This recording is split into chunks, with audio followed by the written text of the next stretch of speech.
She's Associate Professor of Gender and Women's Studies and African American Studies now at the University of Kentucky.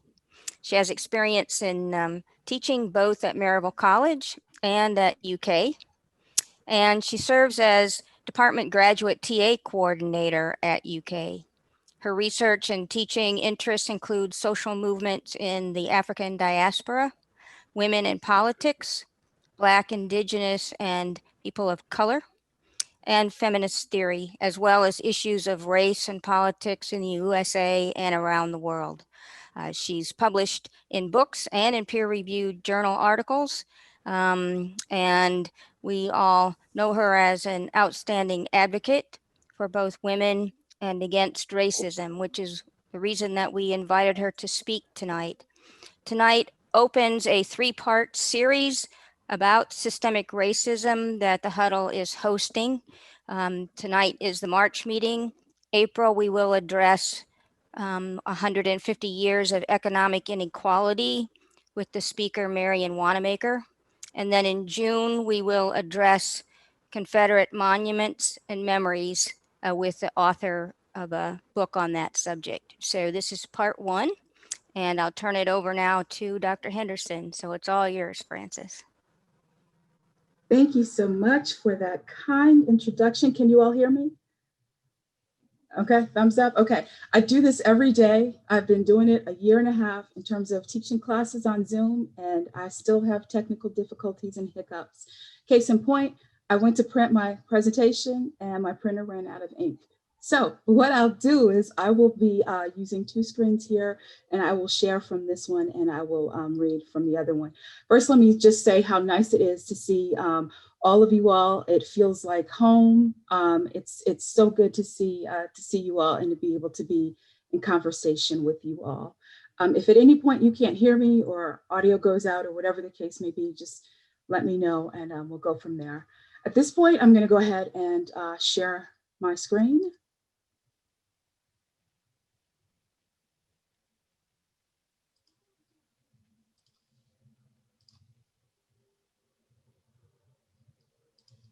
All right, so the title of my talk is titled Differences and Responses to January 6th Capitol Insurrection and Black Lives Matter protest. Again, you all know this is the Maryville Huddle presentation, and you all know who I am thanks to that generous introduction. So let's get started. The anticipation. On January 6, 2020, a group of armed and unarmed, mostly white Americans, converged on the United States Capitol building in an attempt to stop the certification of federal presidential election votes. January 6th is the day designated by Congress as the final day by which they can certify state submissions of presidential election results. Prepared for a long and contentious day, undergirded by the promises on the part of Republican members of Congress to stall the certification through lengthy objection speeches, Congress and Senate gathered in their respective chambers to begin the process.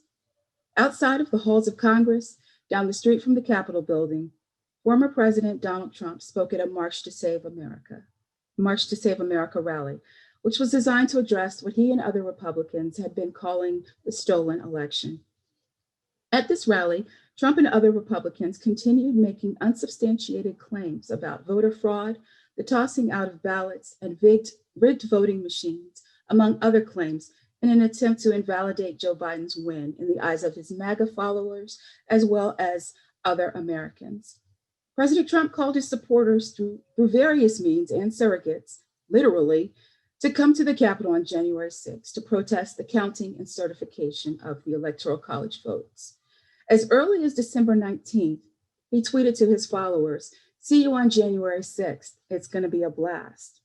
In true form, on January 6th, at the rally at the Ellipse in front of the White House, Donald Trump gave a speech to the people gathered there in support of the efforts to stop the certification process and ostensibly restore him as president of the United States, despite losing elections.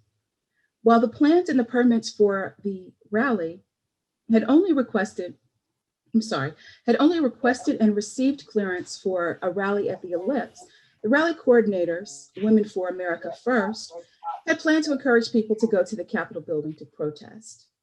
Pre-rally propaganda stated that the March to Save America attendees would indeed march to the Capitol on January 6th. And in his speech to the crowd of supporters on that day, Donald Trump announced that at 1 p.m. the crowd would march up to the Capitol building to lend their support to Republican senators and members of Congress in their efforts to thwart the certification of the election of Joe Biden.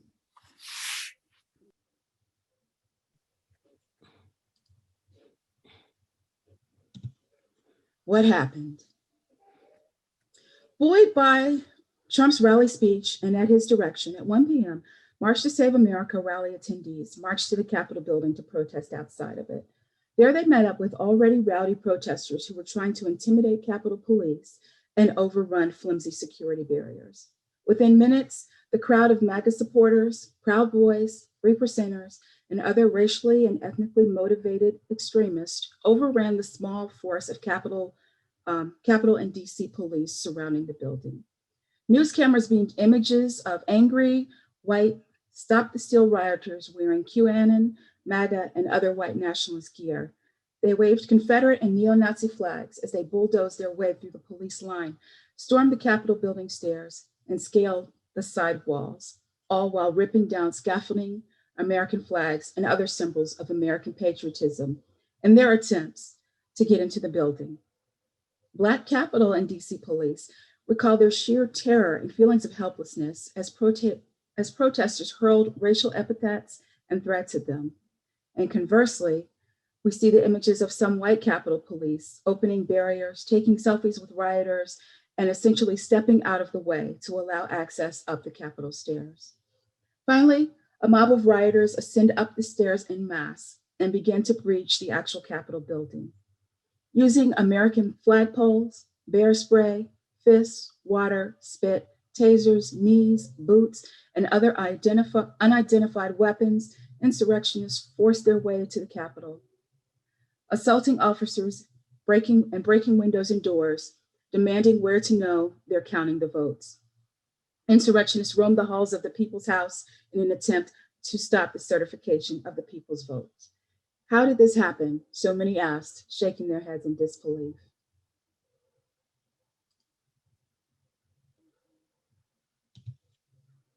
There are several theories as to how this happened. One is government officials, that being Homeland Security, FBI, DC officials, Capitol Police building security, did not know and anticipate the crowd was going to be this loud, this large, and they were not prepared. To which I cry foul. Impeachment proceedings and many reports and investigations that have come after the insurrection suggest that many agencies had credible evidence of the size and makeup of the crowd. DC Mayor Muriel Bowser, in anticipation of the crowd, had asked for National Guard troops in advance of the congressional meeting to certify the election of Joe Biden. CNN reports that the number of National Guard members granted and requested was a paltry 340, none of whom would be, quote, armed during this mission, and at no time would the DC National Guard personnel or assets be engaged in domestic surveillance, searches, or seizures of US persons, close quote, wrote Bowser, the Democratic mayor of DC, in her request letter. The second theory is that the optics were bad. There are reports that Congressional House security officials were hesitant to request more National Guard in an attempt to let the good people, more National Guard in the early moments of the riots due to their concern about the poor optics that a military presence on the stairs of the nation's capital would present. The third theory is that the White House stalled the deployment of the DC National Guard and other military and law enforcement assistance to the Capitol in order to let the good people on this side express their grievances. The final theory is that government officials did not think that the mostly white crowd would descend on the Capitol building and turn violent. And this theory is the basis of the rest of my talk.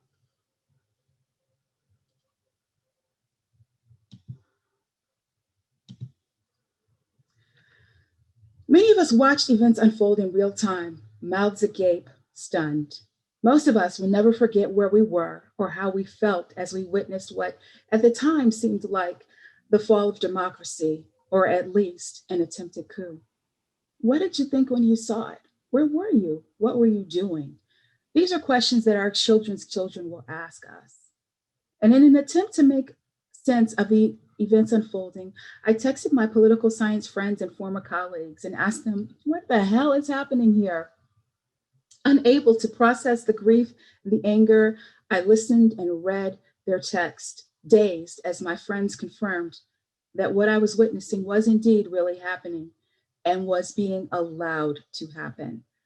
I, like many of my Black friends, thought, where the hell is the military? Where are the police? As the tears flowed, I screamed at the TV what all of us who are Black know instinctively and from experience. If this had been a Black Lives Matter protest or a group of Black and brown protesters, we wouldn't have made it halfway down the block towards the Capitol building. We would have faced the militarized arm of the state bearing all of its teeth, menacing in the face of peaceful protesters chanting no justice, no peace, as opposed to chanting stop the steal. If those were Black and brown people, they are peacefully protesting, not rioting, the nation would have witnessed a sea of Black and brown bodies in the streets and mass arrests. Yet these white rioters persisted, undeterred and unafraid.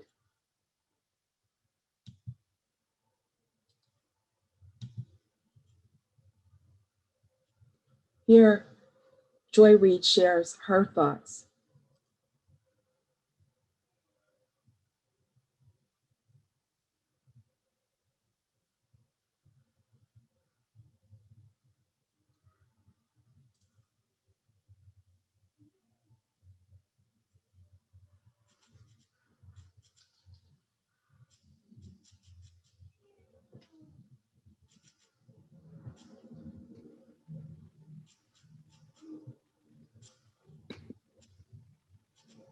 Okay.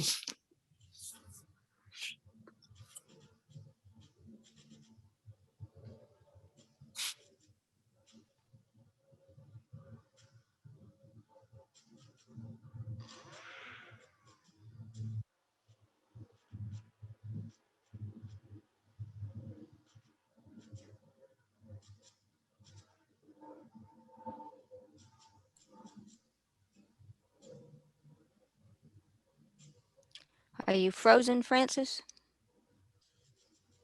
Am I frozen? Did I freeze? No, it looks like you're moving again.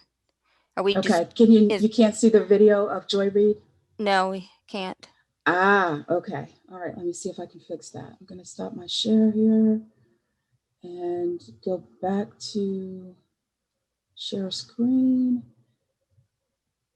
share sound, optimize for video clip. Let's see if this will do it.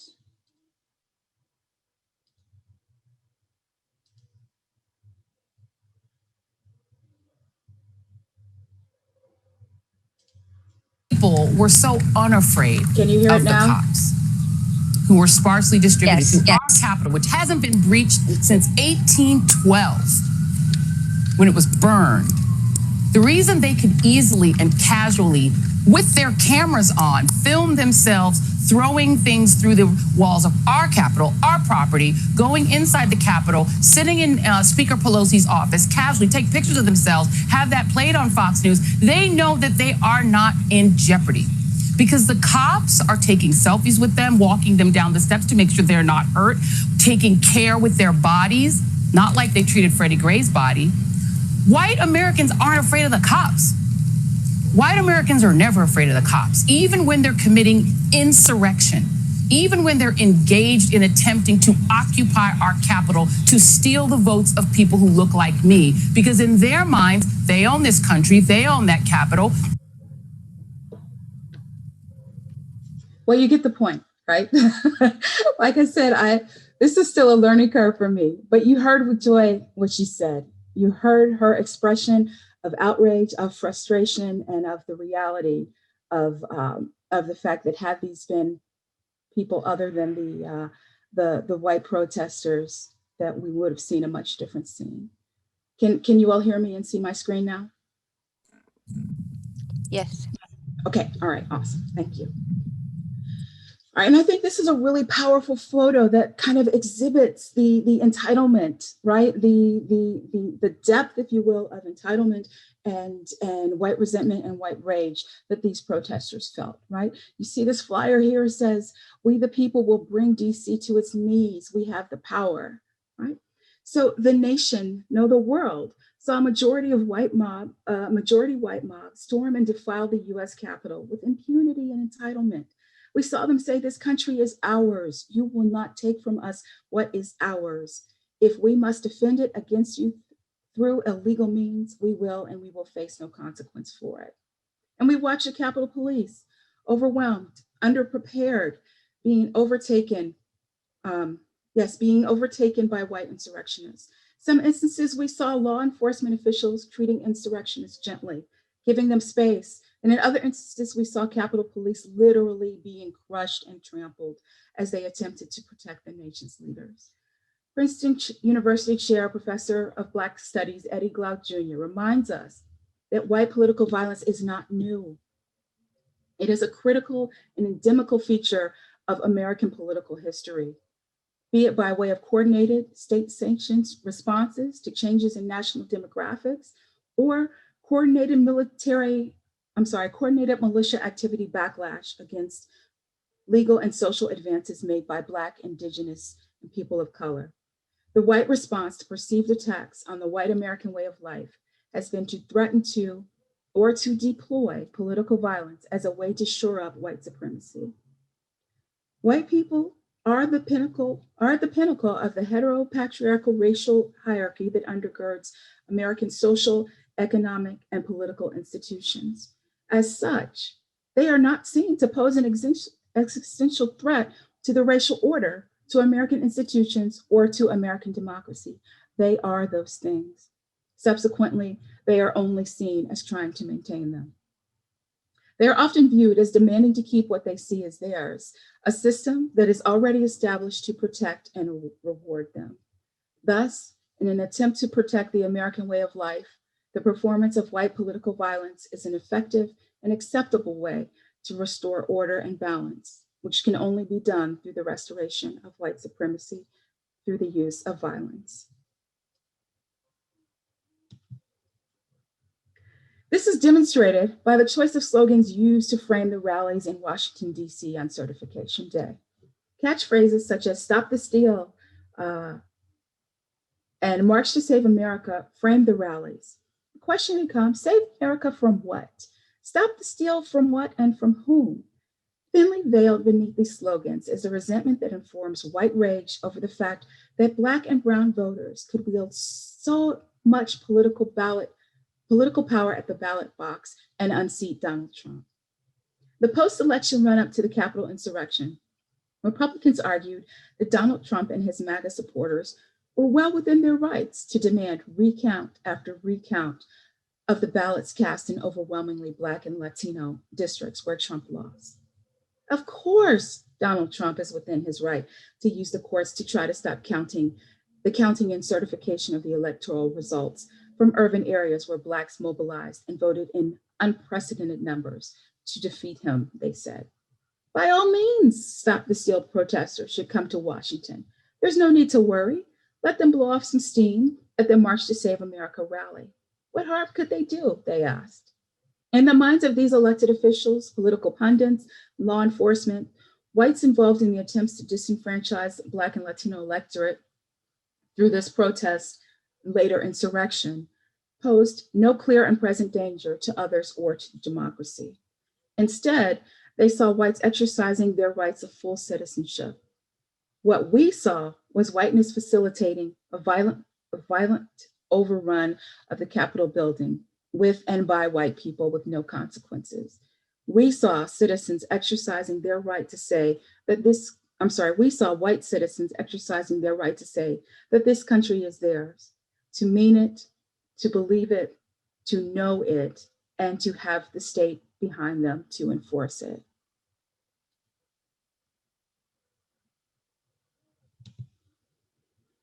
I pulled this quote from Ron Johnson. You all may have seen it or may have heard of it, but I think that it's telling, right? He says, even though, I'm sorry, Ron Johnson is a senator, and he is a Republican senator, and he was sharing his thoughts on the insurrection. I'm sorry, what he deems the Capitol protest on the Joe Page's show. He says, even though those thousands of people that were marching to the Capitol were trying to pressure people like me to vote the way they wanted me to vote, I knew those people that love this country, that truly respect law enforcement, would never do anything to break the law. So I wasn't concerned. Now, had the tables been turned, and those were tens of thousands of Black Lives Matter protesters, I might have been a little concerned. This really sums up the way in which people anticipated, specifically white politicians, white Republicans, and white law enforcement officers anticipated this march, or failed to anticipate the violent outcome of this particular protest.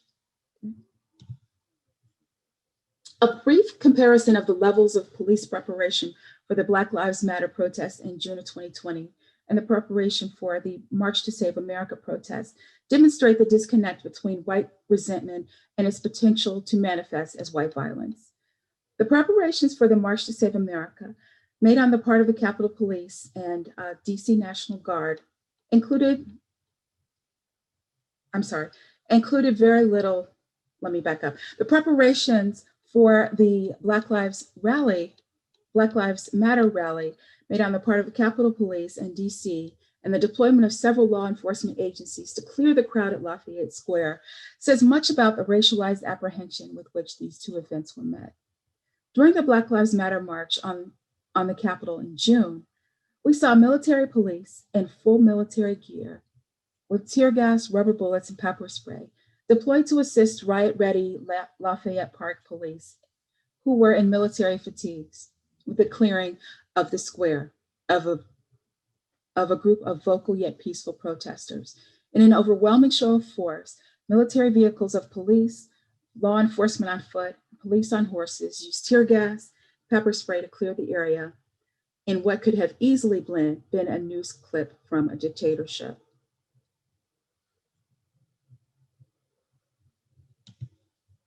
Fast forward to January 6, 2020. Despite internet chatter and conversations among and between racially and ethnic motivated domestic extremists suggesting a coordinated armed presence at the Capitol, despite the fact that former President Donald Trump literally invited his supporters to descend on the Capitol on January 6 to stop the steal, and despite the weeks of gaslighting, disinformation, and misinformation campaigns claiming that the 2020 presidential election was rigged, Capitol Police and other law enforcement agencies failed to prepare for the number and intent of those white protesters descending on the Capitol. The state failed to present a law enforcement presence that signaled that they anticipated a threat and that they took it seriously.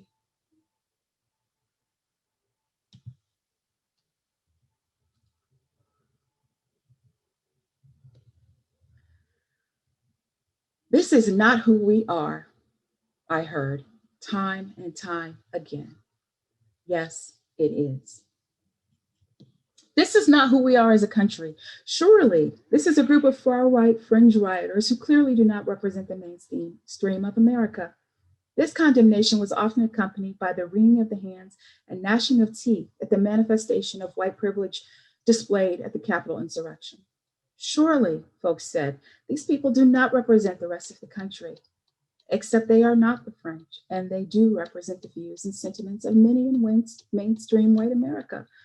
Those people who do not realize this, who fail to recognize or acknowledge the conspiratorial role that some of the members of Congress, the Pentagon, federal, state, and local government officials played through their failure to anticipate white violence, or their unwillingness to turn the police arm of the state on violent white insurrectionists. Excuse me. Those of us who live here know that this is who they are. We've seen it at every turn, watched it on TV, lived it in our communities, on our jobs, in our daily experiences. Black, Indigenous, and people of color live with the quotidian experience of white entitlement at every turn and maneuver around and in between the threat of white resentment, white hatred, and white violence, both emotional, physical, psychic, political, and economic, living in the shadow of the understanding that doing anything other than maneuvering correctly could result in our death. This is who we are.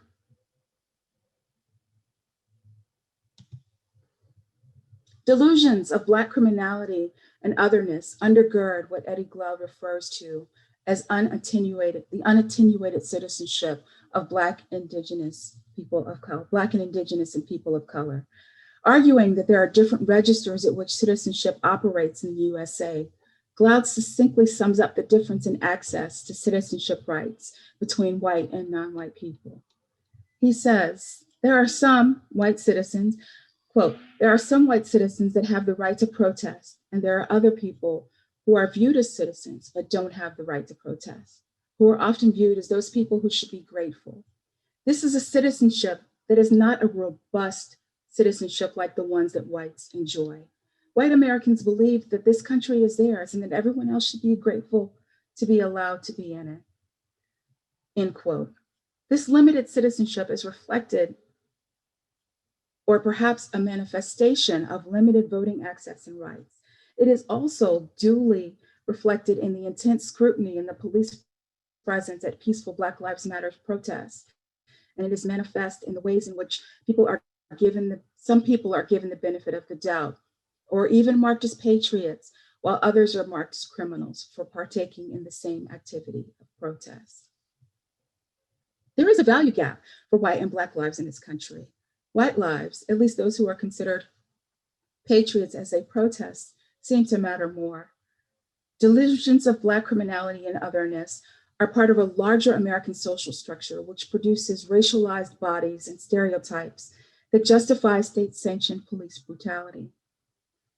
This manifests itself in the murders of Breonna Taylors in their homes at the hands of police. It frames the type of vigilante justice and policing on the part of private white citizens that results in the murders of Ahmaud Arbery's and Trayvon Martin's. This anti-Blackness is the backdrop against which Republicans like Marjorie Taylor Greene tweet false equivalencies between Black Lives Matter and terrorist groups. It is the reason that white women call the police on Black bird watchers in Central Park and hurl racial epithets at Black bakery workers who ask them to wear a mask in stores in order to receive service. It is why Senator Ron Johnson said he would have felt more threatened if the white mob had been a group of peaceful Black Lives Matter protesters. It is why when I say Black Lives Matter, others say all lives matter. It is ingrained, it is systemic, and it has now been laid bare once again for the entire world to see.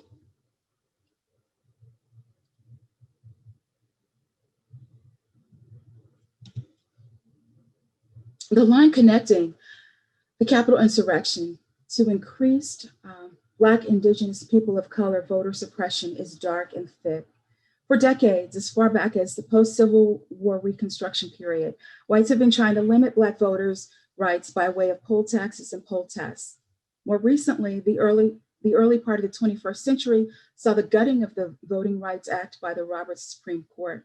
Republican state legislators have gerrymandered districts, enacted restrictive voter ID laws limiting the forms of ID deemed acceptable, and concerted efforts to make voting more difficult for Blacks.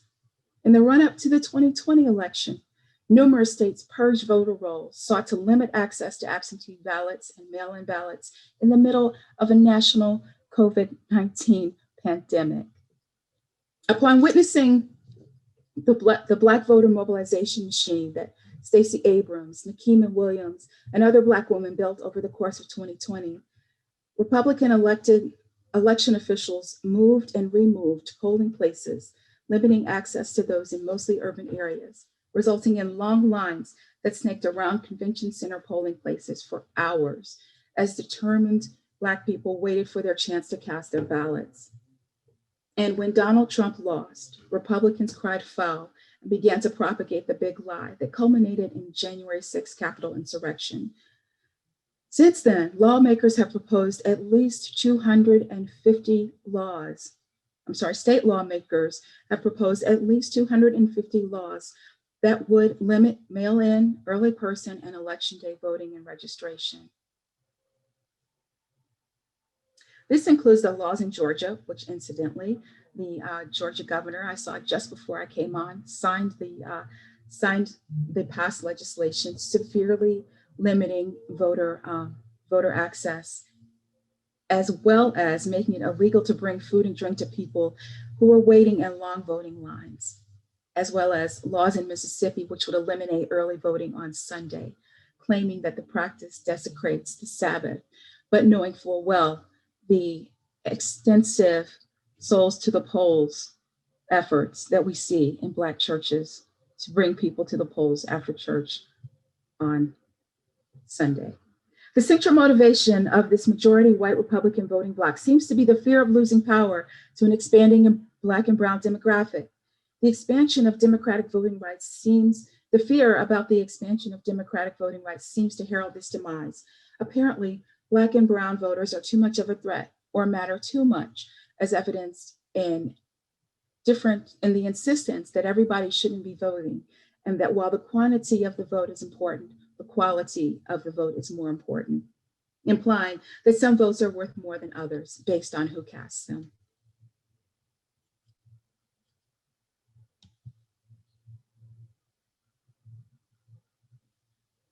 In February of 2021, 3/4 of Republican voters still believe that the election was stolen from President Trump, thus believing that Joe Biden's presidency is illegitimate.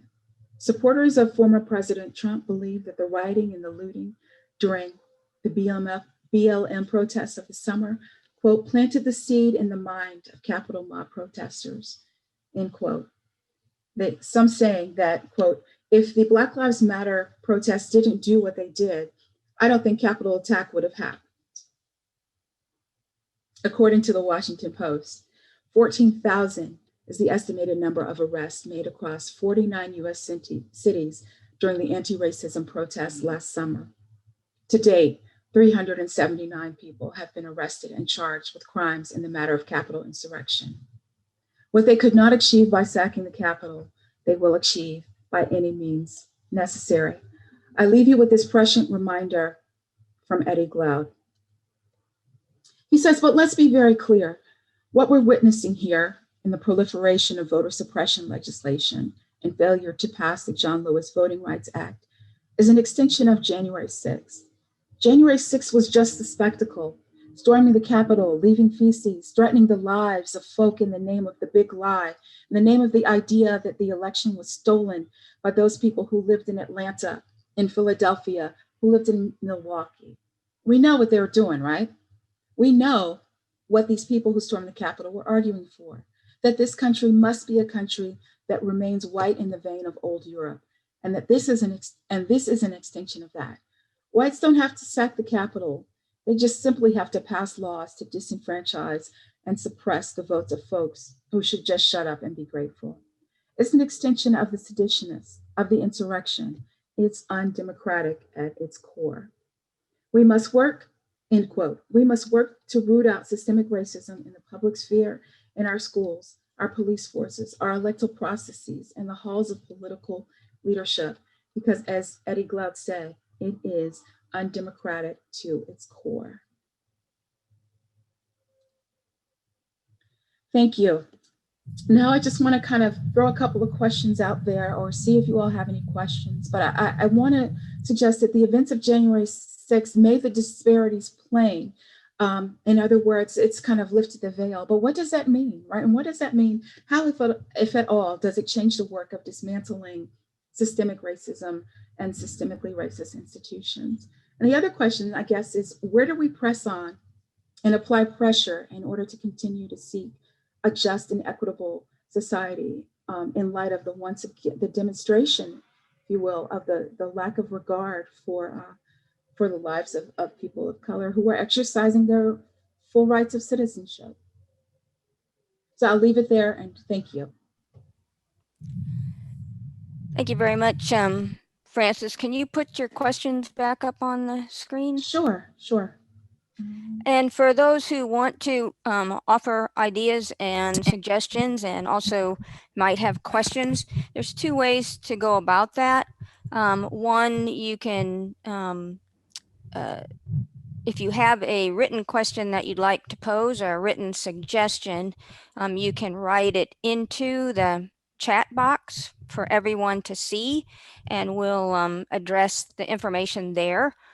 Also, if you would prefer to speak, then just write the word stack in the chat box and we'll recognize each person. That just means you're stacked in the queue to be able to speak. So please go ahead and I urge you to participate. I would, as you're thinking about these two questions and offering ideas or questions of your own, I'd like to make 2 points perfectly clear about the rally and the insurrection on January 6th. The Huddle has been, since last fall, part of an underground movement that was established across multiple groups all across the nation to try and protect the election and to try and protect the results of the election between November 3rd and January 6th. And these groups, of which we have had multiple group leaders from the Huddle participate in weekly nationwide webinars, we all knew this was going to happen. The idea that the police were unprepared because they did not know it was going to happen is false. Because in the ensuing days coming to January 6th, we were basically instructed all groups across all states should stand down. There should be no counter protests at all in Washington, D.C. Don't even go to Washington, D.C. because the violent extremists are on their way there and there is going to be violence and it's going to be bad. And so counter protesters should not get in the way between law enforcement and these MAGA hats coming into DC. So the point that the police did not know this was going to happen, the FBI did not know this was going to happen, is totally, completely false.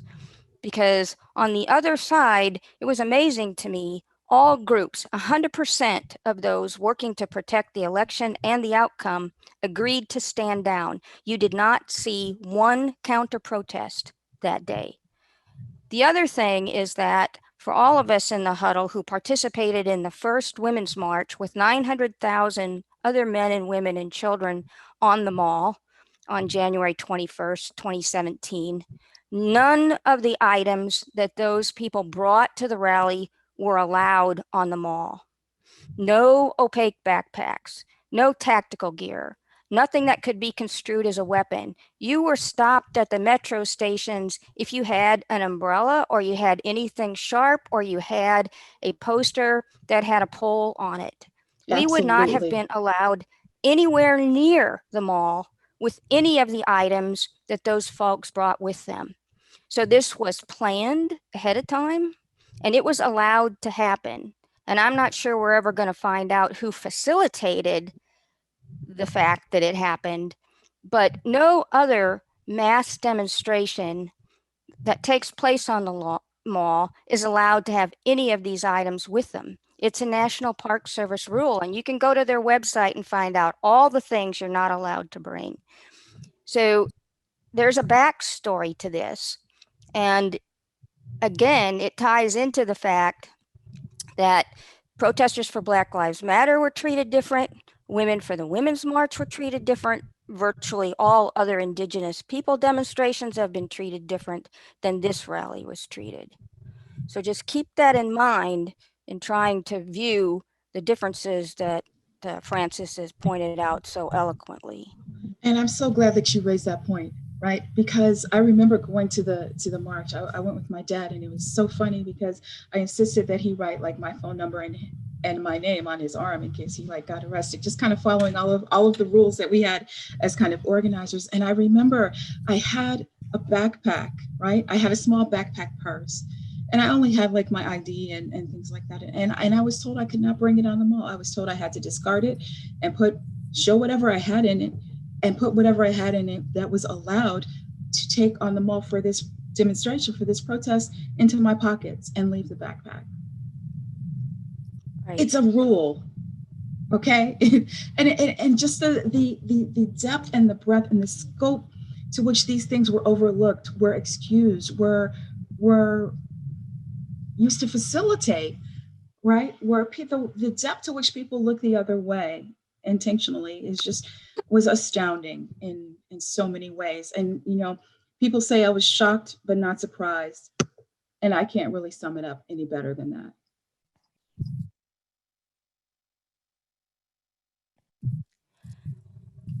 For those of you who don't have the chat box open, Ginny's offered the comment that there was really no indication the president was in danger, and that seems to indicate he was facilitating the event. Well, if he wasn't facilitating it, he certainly was enjoying it.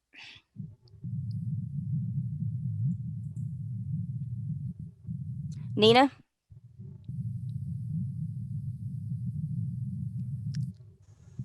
Nina, you want to speak up? Yes, I do. Thank you. I want to say two things. The first is that, and I've learned this from other people who've given talks like Frances just did for us, which is there's a price Frances pays every time she has to describe to us, I'm talking about white people, what life is like for people of color in this country. And I want to thank you for doing that and acknowledge that there's work we can do ourselves that doesn't require people to pay that price to educate us. I also wanted to attempt to address Frances's questions. And the first one, how does it change the work of dismantling systemic racism institutions? I don't know that it changes the work. I hope that it makes the work more evident. And I hope it makes more evident that this is systemic and it's institutionalized and it's embedded in our history and in our organizations and in our government. We can work on individuals and individual attitudes, but that is not sufficient. And so that's my answer to the first question. The second on where do we press on and apply pressure? I think that's a more challenging question. In Surge and showing up for racial justice, we always ask the question, where are you situated and where do you have leverage? And work where you have leverage. So if you work for a bank, what is your bank doing in its policies and practices, in its hiring, in its giving loans, in its advocacy for financial policy? If you are a member of a faith community, what is your faith institution doing, not only your own congregation, but your denomination doing? And so I think that's the best I can do for where do we press on and apply pressure for each of us to identify where do we have leverage. Thank you for that, Nina. Thank you for that acknowledgement, and what you say is true. There is a price to pay for being these canary birds, if you will.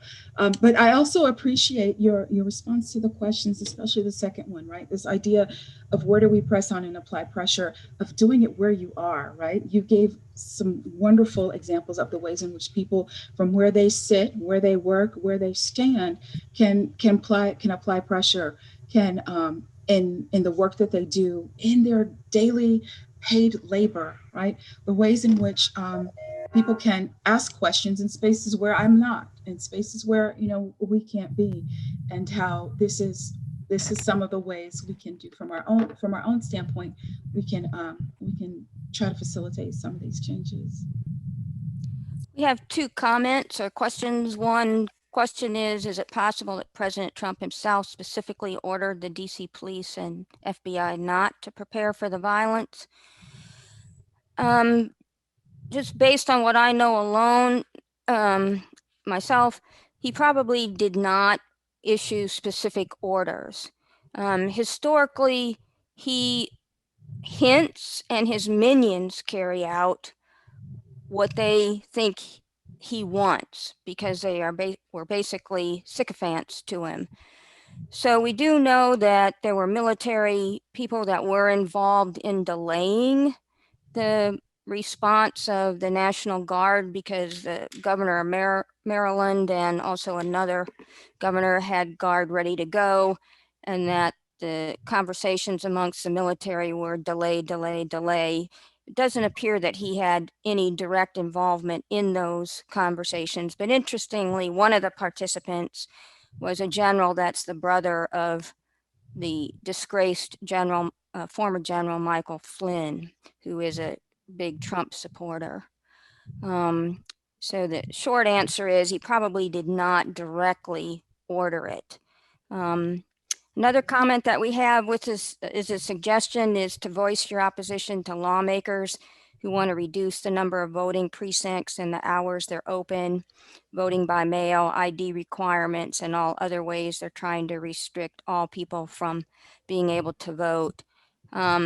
Yes, please, please, please, please, I beg you, be vociferous, persistent, and consistent in articulating it cannot happen. We have Stanley on stack, so you want to speak up, Stanley? Yes, I just wanted to say a couple of things. Number one is, Francis, we really appreciate you being here today. And what you're saying is just very obvious. There's no way that we can't see, you know, the disparity between when we speak about Black Lives Matter and what happened at the Capitol. I mean, it's just obvious. There's no way. You know, some people say, well, it wasn't an insurrection, but how could it not be? You know, some people just don't see that. So it wasn't a peaceful march, right? So what was it?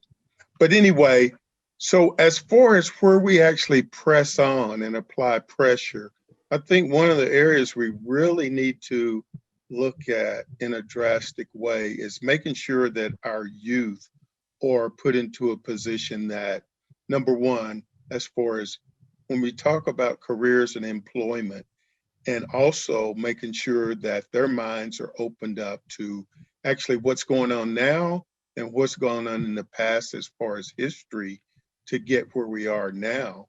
Because as we all know, I mean, it is white society, they feel that they're privileged.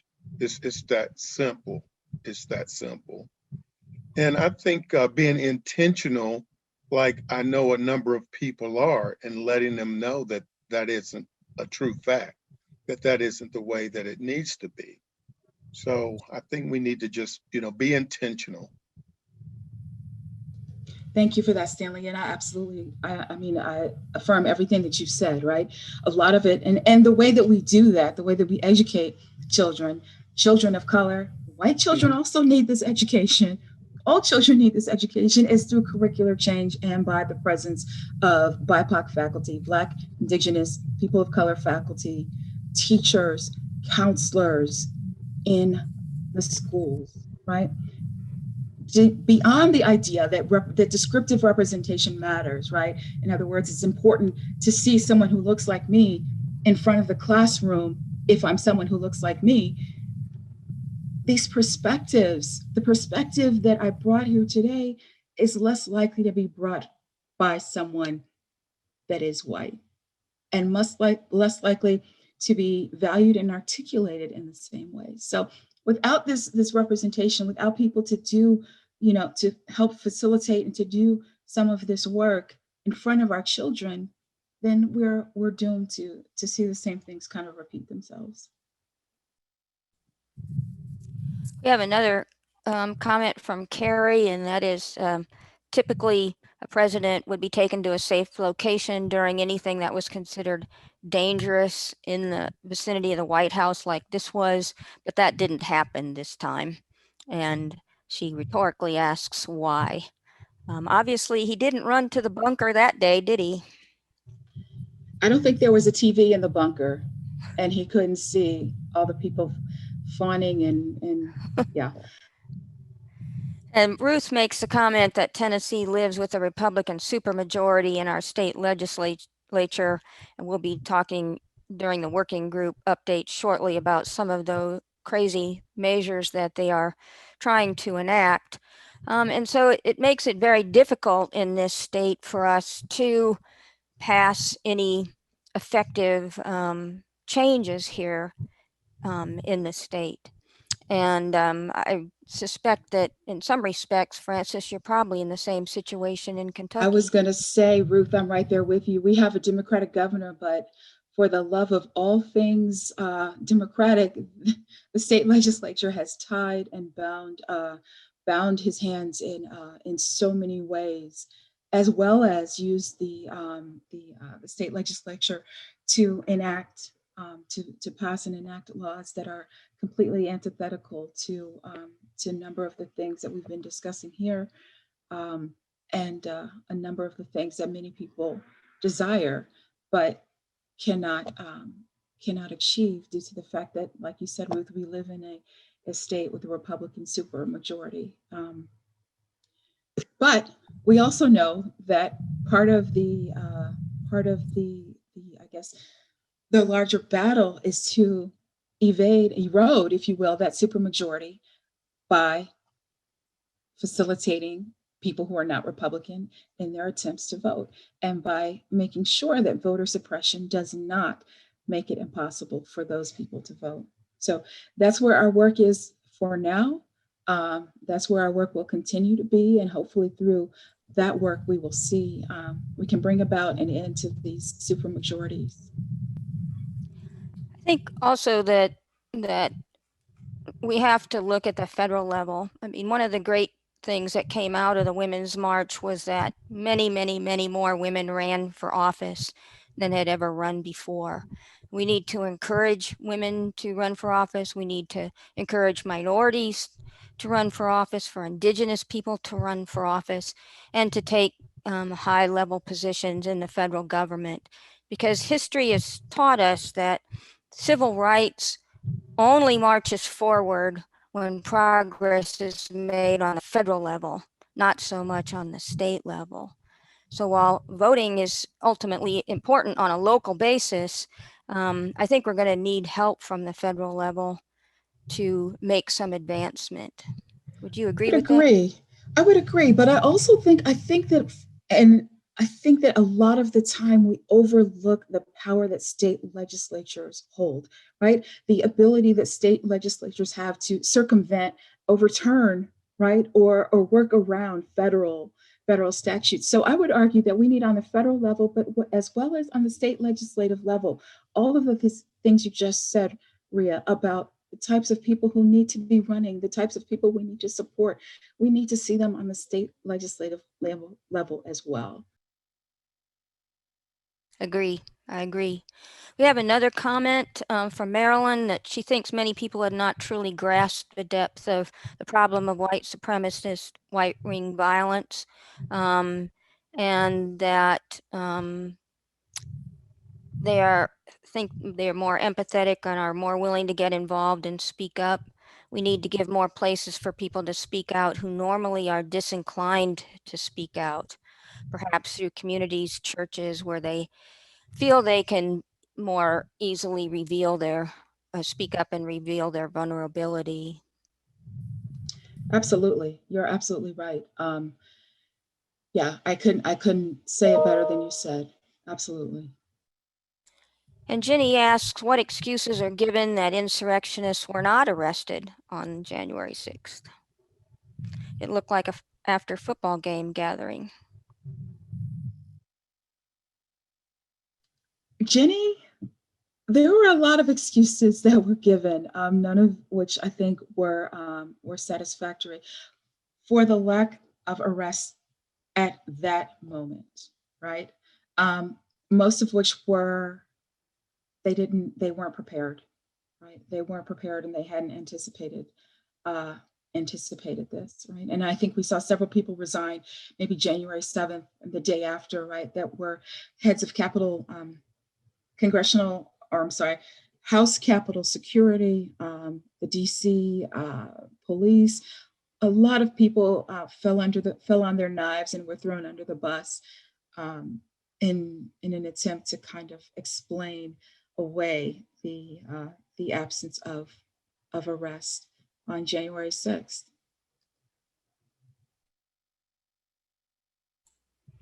Anyone else have any comments or want to speak up?